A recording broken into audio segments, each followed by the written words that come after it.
Hello everyone, welcome to my channel new blog. और आज है ट्यूसडे और सुबह के 7 बज रहे हैं अभी। और सुबह एक टास्क मिल गया मेरे को। ये बच्चों के शूज़ जो है वो धो रखे थे और सूखे नहीं है वो, तो हेयर ड्रायर से उनको सुखाने का की कोशिश हो रही है अभी।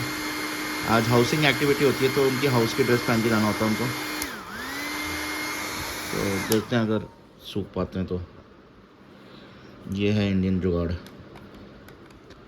और अपनी लाइफ लाइन आ चुकी है अपने पास, गर्मा गर्म अदरक की चाय। अब लेते हैं इसकी चुस्की और करते हैं दिन की शुरुआत। तो जो स्कूल बस है वो आती है सोसाइटी गेट के बाहर, और मेरे डैड ले आते हैं दोनों बच्चों को स्कूल से छोड़ने के लिए। और लेने के लिए भी जो है दोनों का टाइम अब चेंज हो गया है। तो छोटी बेटी जो है वो आ जाती है 1 बजे, मतलब 1:15 गेट तक पहुंच जाते हैं। और बड़ी बेटी आती है 2:30 बजे। सो एक टाइम पे पापा जाते हैं और एक टाइम पे मम्मी जाती है उनको लेने के लिए। सो दादा दादी होने का बहुत फ़ायदा है ये। और हम 9 बजे ने नहा धो के रेडी हो गया हूँ मैं। बाहर तो बहुत धूप हो रही है तेज़। और एसी भी मेरा IFB के जो 2 एसी हैं वो ठीक से कूलिंग नहीं कर रहे हैं, तो उसकी कंप्लेंट मैंने करा रखी है। सो 2 दिन हो गए, अभी तक कोई कॉल तो नहीं आया। AMC उसकी 2,500 की पड़ती थी, जो कि सबसे सस्ती लगी मेरे को। पर वो भी अब एसी जो है 7 साल से ऊपर हो गए हैं, उन्होंने AMC एक्सटेंड करने से भी मना कर दिया फिर। सो नॉर्मल चार्जेस लगेंगे अब। LG का जो है 2 एसी मेरे पास LG के भी हैं, और उनकी जो AMC है वो एक्सपेंसिव है। वो मेरे ख्याल से 8-8,500 पर ईयर पड़ता है। नोएडा में ये सब चीज़ें बड़ी जल्दी ख़राब हो जाती हैं। एसी गैस लीक हो जाती है या फिर कुछ इश्यूज़ आ जाते हैं। सो हर साल उसमें गैस तो भरानी पड़ती हैं, और गैस भराने का ही खर्चा मेरे ख्याल से 2,500 से 3,000 रुपये होता है। और LG में तो इनफैक्ट 3,500-4,000 रुपये की गैस बढ़ती है। सो AMC कराना थोड़ा सेफर साइड में रहता है। पर IFB ठीक था, 5,000 रुपये में दोनों AC कवर्ड हो रहे थे। और गैस भराओ चाहे पार्ट चेंज कराओ, इनफैक्ट उसका अंदर का जो कॉइल था वो भी दोनों के चेंज हो चुके थे 2 बारी। बट AMC के बिना मेरे ख्याल से कॉइल का खर्चा भी 8-10 हज़ार के आसपास आता है। सो नोएडा में है यहाँ पे मेरे ख्याल से यहाँ का जो एनवायरनमेंट है थोड़ा, सो ये कार्बन बड़ी जल्दी एक्यूमुलेट हो जाता है इन इक्विपमेंट्स में। और दोनों बच्चे भी जा चुके हैं स्कूल, और अब तो वो दिन में ही वापस आएंगे। और मैं सेकेंड राउंड ऑफ टी के लिए जा रहा हूँ किचन में। होपफुली कि चाय पड़ी हुई होगी, बनानी नहीं पड़ेगी। मतलब सो चाय है, बनाने की नहीं पड़ेगी। गर्म करता हूँ इसको। ज़्यादातर मैं यूज़ करता हूँ ये IKEA के मग्स जो हैं चाय या कॉफ़ी पीने के लिए, अच्छे हैं। और कल जो मैंने चूहे पकड़ने की टेक्निक दिखाई थी, रैट ग्लू पैड जो हिट का आता है, उसके थ्रू मैंने 4 चूहे पकड़ लिए थे कल स्टोर में जो थे। और आज एक और पकड़ा गया है कि बड़ा वाला चूहा अभी भी पकड़ में नहीं आया है, या तो वो घर से भाग चुका है बाहर। और बच्चे उसके जो है मेरे ख्याल से 5 तो पकड़े गए हैं, और 4 को कल फेंक दिया था। और एक आज जो है वो पकड़ा गया है, उसको भी जहाँ से पकड़ा था, जहाँ बाकियों को छोड़ा था वहाँ पे इसको भी छोड़ देंगे। और ये ट्रेडमिल मुझे 1.5 साल से अपनी तो और खींच रहा है, पर बस मैं इतना भारी हो गया हूँ कि मैं इसकी तरफ खींच नहीं पा रहा हूँ। आज थोड़ा सा स्टार्ट करके देखता हूँ इसको, 2-4 मिनट वॉक करके देखता हूँ, फिर धीरे धीरे टाइम बढ़ाऊँगा और स्पीड भी। अच्छा, ये ड्यूराफिट का मैंने लिया था ये, और उस टाइम पे मेरे को अच्छा खासा डिस्काउंट पे पड़ गया था ये। पड़ा तो ये 50 से 60 के बीच में था, और उसके बाद एक्सपेंसिव हो गया था एकदम से। तो ये नया मॉडल आया था उसका, और ये 150 kg सपोर्ट कर लेता है। यही सोच के मैंने लिया था, क्योंकि अगर हल्का होता तो सस्ते ट्रेडमिल भी मिल सकते थे, ब्रांडेड, इवन ब्रांडेड भी। और ड्यूराफिट भी अच्छा ब्रांड है, और 2 साल से तो चला ही है। बीच बीच में यूज़ करता हूँ मैं, ऐसे नहीं कि नहीं करता। उसको रनिंग रखने के लिए उसके मोटर उसको अच्छे से ऐसे मतलब चलती रहें, तो बीच बीच में मैं चलाता तो हूँ इसको, पर मेरे को रेगुलर होना पड़ेगा। और शॉपिंग लवर्स के लिए गुड न्यूज़ है, 8 अक्टूबर से अमेज़ॉन पे जो है वो ग्रेट इंडियन फेस्टिवल जो सेल शुरू होने वाली है। और फ्लिपकार्ट पे भी बिग बिलियन जो डे आता है वो भी 8 से ही है। और जो प्राइम मेंबर्स हैं उनके लिए 1 दिन पहले शुरू हो जाता है, सो 7 से हो जाएगा उनका शुरू। और सेम गोज़ फॉर फ्लिपकार्ट जो उसके एक्सक्लूसिव मेंबर्स हैं। सो मैं तो दोनों में हूँ, सो 7 से शुरू हो जाएगा। सो कई डील्स मिलती हैं अच्छी अच्छी। कुछ लोगों को मोबाइल ख़रीदने का शौक़ होता है, तो अच्छे अच्छे एक्सचेंज ऑफर्स भी मिल जाते हैं, नए प्रोडक्ट भी लॉन्च होते हैं, या हाउस होल्ड जो चीज़ें ख़रीदनी है काफ़ी अच्छे ऑप्शन मिल जाते हैं। तो कुछ लोग ख़रीदना अगर चाह रहे हैं सो थोड़ा वेट कर सकते हैं, और इस सेल का फ़ायदा उठा सकते हैं। और जो अमेज़ॉन है उसमें SBI का ऑफ़र है, वो 10% ऑफ देगा। और फ्लिपकार्ट में जो उसमें 3 बैंक्स का है, ICICI है, एक्सिस है और कोटक है, तो उसमें भी 10% ऑफ का ऑफर्स हैं।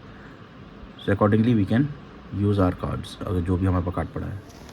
और इस सोसाइटी में कुछ स्ट्रीट डॉग्स हैं जो कि कॉरिडोर्स में आ जाते हैं, और लोगों ने गार्बेज बैग्स बाहर रखे हुए होते हैं।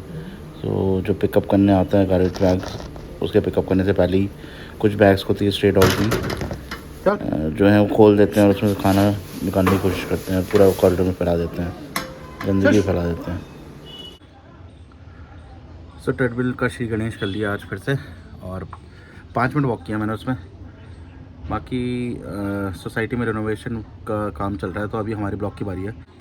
और हमने भी जो है एक्स्ट्रा पैसे इकट्ठे किए हैं, ताकि जो कॉमन एरिया है जहाँ पे जैसे ग्राउंड फ्लोर पे गार्ड बैठता है, और जो हमारे भी हर फ्लोर में लिफ्ट के बगल में जो कॉमन एरिया है, उसको थोड़ा टाइल्स वगैरह लगा के और थोड़ा सा सुंदर बनाते हैं। तो उसके लिए अराउंड जो खर्चा बताया गया था 1 लाख से 1,20,000 के करीब। सो हमारे यहाँ पे 64 फ्लैट्स हैं, पर उसमें से 43 या 44 फ्लैट वालों ने कहा कि हम रेडी है पैसे देने के लिए। सो हमने कंट्रीब्यूट किया है जितने लोग थे। सो कंट्रीब्यूशन अमाउंट ज़्यादा हो गया क्योंकि हर किसी ने नहीं दे रखा अभी तक, पर एटलीस्ट खुशी है कि इतने सफिशिएंट लोग थे जिनके कंट्रीब्यूशन से जो अमाउंट जो उस कॉन्ट्रैक्टर ने दिया था कि इतने तक में हम करेंगे, चारों फ्लोर, जो हमारे यहाँ पे 4 फ्लोर हैं, सो कॉमन एरिया को वो सुंदर बना देंगे। बाकी हमारी सोसाइटी में जो है लोग आजकल कंसर्न हो रखे लिफ्ट्स को लेके और स्ट्रे डॉग्स को लेके।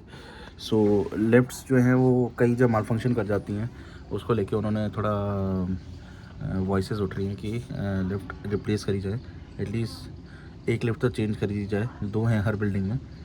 और दूसरी चीज़ है स्ट्रे डॉग्स का। स्ट्रे डॉग्स को कई बार लेके भी गए बाहर वो जो काट रहे थे, पर वो वापस उनको वहीं पे छोड़ना होता है। तो लॉ बड़ा स्ट्रेट फॉरवर्ड और स्ट्रिक्ट है कि जिन डॉग्स को जहाँ से उठाते हैं उनको वहीं पे ही उनको छोड़ना पड़ता है। और एक और यूट्यूब चैनल जो मैं देखता हूँ और फॉलो करता हूँ है अतीक फैमिली का, अतीक LC। ये भी ट्रैवलिंग वीडियोस बनाते हैं, और इन्होंने कैरावन लिया रिसेंटली। अदरवाइज़ ये कैंपिंग करते हैं टेंट वगैरह लगा के, कभी बर्फ़ वाले एरिया में, कभी ऐसे माउंटेन्स में आके ये कैंपिंग कर रहे हैं। अच्छे हैं इनके वीडियोस भी। न्यूज़ चैनल्स को और न्यूज़पेपर्स को निष्पक्ष होकर अपनी जो है जो भी न्यूज़ होती है उनको आगे रखना चाहिए, रादर देन किसी पर्टिकुलर पार्टी के पक्ष में और उनका एजेंडा चलाएं, और उनके विपरीत जो भी दूसरी पार्टी है उनको बोलने का मौका न दें, उनके एजेंडा को बिल्कुल भी न्यूज़ में हाईलाइट ना करें। सो इस तरह की जो अगर जर्नलिज्म होने लगा, जो कि हो रहा है आजकल, जो कि अच्छा नहीं है फिर देश के लिए। और अभी 2:54 पे जो है मेरे को बहुत ही तेज़ झटके महसूस हुए, और क्यों कहा है, बाकी लोग भी कंफर्म कर रहे हैं, ग्रुप में मैंने डाला ना, बड़ी बड़ी देर तक रहा, स्ट्रॉन्ग था अर्थक्वेक की वाला। हम तो रेगुलर बस नहीं है ना इसके अर्थक्वेक के, तो हमारे हिसाब से बहुत, और काफ़ी देर तक रहा है, अब तो रुक गया है। 6.2 है रिक्टर स्केल पे, पर स्टिल हमारे लिए तो बड़ा तेज़ भूकंप था ये तो। अब मुझे भी महसूस होने लग गए, पहले मेरे को नहीं होते थे, अब पिछले 2-3 साल से जो भी भूकंप आया ना वो मेरे को महसूस हुआ एक्चुअली में। वो हिट रैट ग्लूड पैड में फेंकने जा रहा था, पर उसको देख के इतनी खुशी मिली क्योंकि उसमें जो था वो बड़ा वाला चूहा भी पकड़ा गया है। वो तो अगर थोड़ी देर छोड़ देते, नहीं पता चलता, तो वो भाग भी जाता। वो वो बड़े वाले चूहे को शायद उतना इफेक्टिवली नहीं पकड़ पाता है, अगर वो थोड़ा सा ही फंसा होता है वो बाहर निकल सकता है, अनटिल अनलेस वो ज़्यादा स्ट्रगल करके पूरा ही उस जो ग्लूड पैड है जो उसके बीच में आ जाए, और ज़्यादा पोर्शन ऑफ द बॉडी उसका फंस जाए ग्लू में। अदरवाइज़ हल्का सा टच या छोटा वैसा होगा तो वो छुड़ा सकता है अपने आप को, पर अब दोनों फंस गए, और उसके 5 बच्चे तो भगा दिए और एक ये बड़ा वाला भी फंस गया। सो फाइनली जो हमारा सोरा वो रैट फ्री हो गया है। फ्यू, वो चूहा रेयरली घुसता है वैसे, मेरे तो इतने 8 साल होने को है इस घर में, 9 साल हो गए, और 9 साल में एक बार भी चूहा कोई घर के अंदर घुस नहीं पाया था, ये पहली बार घुसा था, और विदिन 1.5 डेज़ हमने सारे चूहे भगा भी दिए। और आज का जो अर्थक्वेक था वो रिक्टर स्केल पे 6.2 जो है वो मेजर किया गया है, और अच्छा खासा था, काफ़ी देर तक चला। वो 3-4 बारी तो ऐसे महसूस हुआ झटके, मेरे ख्याल से 10 सेकेंड के आसपास तक तो चला होगा शायद। क्योंकि ऐसा लगा कुर्सी हिल रही है, मतलब ऐसा लग रहा है बच्चे हिला रहे हैं पीछे से कुर्सी। और होपफुली कहीं पे कोई जान माल का नुकसान नहीं हुआ है, जितना मैंने न्यूज़ तो उतनी देखी नहीं, पर वो मैंने फील ज़रूर किया था। उसी टाइम मैंने व्हाट्सएप जो हमारे ग्रुप से उसमें डाल भी दिया था कि वो अर्थक्वेक आएगा, या सिर्फ मैंने ही महसूस किया। तो सब लोगों ने कंफर्म किया हाँ यार अर्थक्वेक ही था। और बिल्डिंग से हमारे 1-2 लोग निकलने लगे थे, पर तब तक अर्थक्वेक बंद हो गया, तो सब वापस घुस गए घर में। और अभी न्यूज़ आ रही है कि अभिसार शर्मा, जो कि पहले एनडीटीवी में था, उन्होंने एनडीटीवी छोड़ दिया था और उसके बाद यूट्यूब ज्वाइन कर लिया था, अपना एक चैनल बनाया था उसमें, और उसी में अपने जो हैं टॉपिक्स पे किसी पे भी अपने व्यूज़ रखते थे। मोस्टली जो है करंट गवर्नमेंट के अगेंस्ट ही बोलते थे वो। तो उनको अरेस्ट कर लिया है, प्लस और भी पत्रकार हैं कुछ, शायद उनको भी अरेस्ट किया है, और उन पे यूएपीए की धारा, मतलब यूएपीए एक्ट लगा रहे हैं, जो कि अनलॉफुल एक्टिविटीज़ में इन्वॉल्व होते हैं उन पे लगता है, जो कि स्ट्रिक्ट धारा है मेरे ख्याल से। सो एक ये बड़ी न्यूज़ है। अब जर्नलिज्म जो है यहाँ पे इंडिया में पता नहीं किस तरह से काम कर रहा है आजकल। जो सही खबर छापने की कोशिश कर रहे हैं उनका मुंह बंद कर दिया जाता है। जो सीरियस इश्यूज़ होते हैं उस पर कोई मीडिया बोलना नहीं चाहता। सो पता नहीं क्या होगा आगे। सो बच्चे गए हुए थे अपनी दादी के साथ पार्क में, चिल्ड्रंस पार्क में, और खेल के अपना अच्छा सा मस्त 1.5 घंटा स्पेंड करके आ चुके हैं।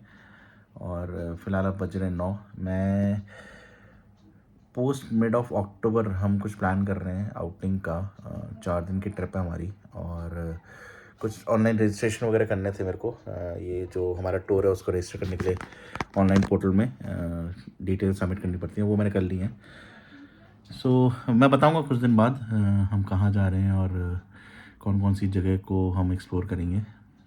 सो उस जर्नी में मैं वीडियो तो शूट करूँगा ही, सो आपको भी उस जर्नी का पार्ट बना के रखूँगा।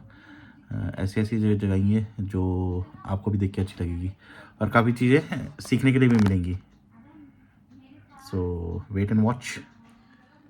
सो कोविड जब शुरू हुआ था उससे जस्ट पहले मैंने एडोरेका पोर्टल पे, जो ऑनलाइन एक लर्निंग पोर्टल है, उस पर रजिस्टर किया था AWS के सर्टिफिकेशन के लिए, कोर्स के लिए। पर समहाउ मैं वो कोर्स नहीं अटेंड कर पाया पूरा, और रीटेक करने के 3 ऑप्शन मिलते हैं। सो वो भी रीटेक करने की मैंने कोशिश करी, पर स्टिल दोनों बार मैं मिस कर गया, और पर्सनल कमिटमेंट की वजह से और पर्सनल फैमिली जो कुछ फंक्शन वगैरह थे उस चक्कर में मैं नहीं कर पाया उसको अटेंड। पर थोड़ा बहुत मैंने AWS की स्टडी करी हुई है। सो इन केस अगर आपको कोई डाउट हो, कहीं पे किसी टॉपिक पे हेल्प चाहिए, so just ping me, let me know. हो सकेगा तो मैं कोई शॉर्ट वीडियो बना के आपकी हेल्प करने की कोशिश करूँगा। बाकी छोटी बेटी ने जो है अपनी स्कूल की डायरी जो है फाड़ दी है, उखाड़ दी है बिल्कुल ही, और पापा कूद रहे हैं अब उसके डैमेज कंट्रोल के लिए। सो इसमें काम आएगा मेरा फेविकॉल, सीजर और ये टेप। चलो चिपकाने का काम चालू करते हैं और इस डायरी को दोबारा से नया बनाते हैं। सो 10:40 हो चुके हैं, अब सोने का टाइम होने वाला है, और बच्चों को सुलाते हैं। आज के दिन का एंड करते हैं यहीं पे, व्लॉग यहीं पे ख़त्म करते हैं, और कल मिलेंगे नए दिन और नई शुरुआत के साथ। तब तक के लिए अपना ख्याल रखिए। Cheers, bye bye.